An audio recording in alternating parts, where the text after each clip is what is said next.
Girlfriend पैसे मांगती थी इसलिए उसका गला काट दिया। मेरठ में आरोपी बोला, रेप में फंसाने की धमकी देती थी, लापरवाह चौकी प्रभारी सस्पेंड।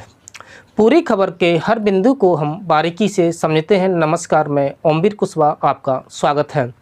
मेरठ के किशोरी की हत्या का खुलासा कर पुलिस ने आरोपी को गिरफ्तार कर लिया है। आरोपी ने कहा, गर्लफ्रेंड मुझसे रोज़ पैसे मांगती थी, महंगे रेस्टोरेंट में चलने की जिद करती थी, मना करने पर रेप केस में फंसाने की धमकी देती थी, इसलिए मैंने उसका गला काट दिया।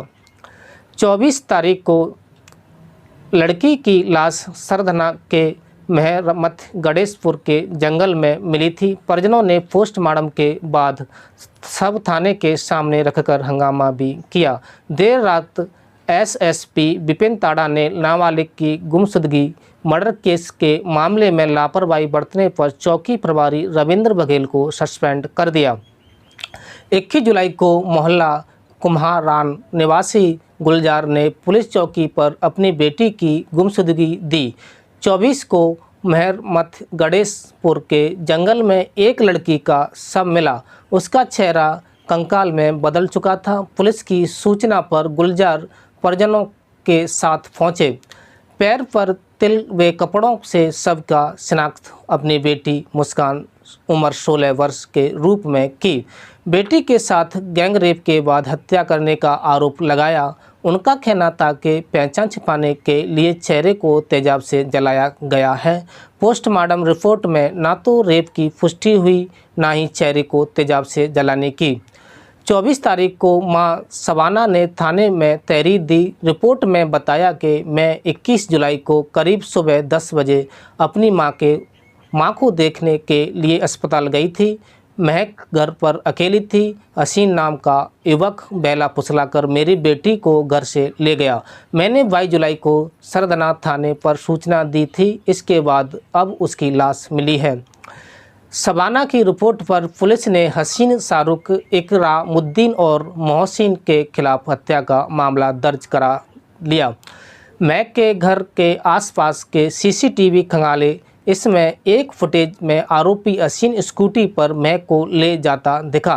पुलिस ने हसीन के घर पर दबिश दी लेकिन वहां नहीं मिला। 25 जुलाई की शाम को हसीन को गिरफ्तार कर लिया गया। पुलिस के अनुसार हसीन ने बताया, मेरा महक से पिछले 1.5 साल से अफेयर चल रहा था। शुरुआत में सब कुछ ठीक था, बाद में पता नहीं वो कैसे रुपए मांगने लगी। पहले वह गिफ्ट तक नहीं मांगती थी। आरोपी ने कहा वो हर दिन मुझसे कुछ ना कुछ मांगती, पैसे मांगने लगी थी।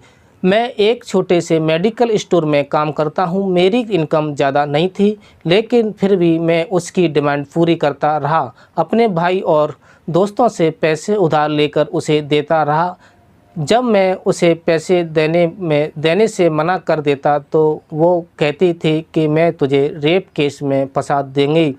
मैंने उससे ब्रेकअप की बात भी कही तो वो कहने लगी, ऐसे कैसे जाने दूं, उसने मुझे परेशान कर रखा था। आरोपी ने कहा, 18 जुलाई को महक ने मुझसे पैसे मांगे। मैंने उससे कहा कि मेरे ऊपर बहुत कर्ज हो गया है, अब मैं तुम्हें पैसे नहीं दे सकता हूँ। इस पर उसने मुझसे गुस्सा किया और फिर वही धमकी देने लगी। मैंने उसे किसी तरह शांत कराया और कहा कि 20 या 21 तारीख को पैसे दे दूंगा। हसीन ने कहा, परेशान होने के बाद मैंने उसकी हत्या की प्लानिंग की। 21 जुलाई को वो घर पर अकेली थी। मैंने अपनी स्कूटी उठाई। मेरे पास एक तेज धार वाली चाकू थी। उसे कमर में लगाया। उसके बाद उसके घर पहुंच गया। उसे फ़ोन कर बाहर बुलाया और कहा, चलो रेस्टोरेंट चलते हैं, वहाँ से कुछ खाकर आते हैं। बस वो मेरे साथ चल दी। इसके बाद मैं उसे लेकर महरमत गणेशपुर के जंगल में पहुँचा। यहाँ पहले मेरी उससे बहस हुई। इसके बाद मैंने कमर चाकू निकालकर उसके गले पर वार कर दिया। महक वहीं गिर पड़ी और तड़पने लगी। जब वो मर गई तब मैं सबको छोड़कर वहाँ से फरार हो गया। रास्ते में मैंने अपने कपड़े बदले और चुपचाप घर आ गया। महक के घर वालों ने उसे तलाशना शुरू किया। 24 जुलाई को उसकी लाश मिली। चेहरा काफ़ी ख़त्म हो चुका था। चेहरे का कंकाल इसलिए ही दिख रहा। एसपी देहात कमलेश बहादुर ने बताया, आरोपी अरेस्ट कर लिया गया है, उसने जुर्म कबूल कर लिया है। हत्या में इस्तेमाल किया गया चाकू और आरोपी के खून से सने कपड़े बरामद कर लिए गए हैं। साथ ही उस स्कूटी को भी जब्त किया गया है जिससे वह किशोरी को ले गया था। किशोरी के साथ गैंगरेप और एसिड अटैक नहीं हुआ है। पोस्टमार्टम रिपोर्ट में इसकी पुष्टि की जा चुकी है। अगर आपको वीडियो अच्छा लगा हो तो लाइक करें, शेयर करें, सब्सक्राइब करना ना भूलें। इसी तरह की खबर जानने के लिए हमें यूट्यूब पर फॉलो करते रहिए। फिर एक नई खबर के साथ आपके बीच हाजिर होऊंगा। धन्यवाद।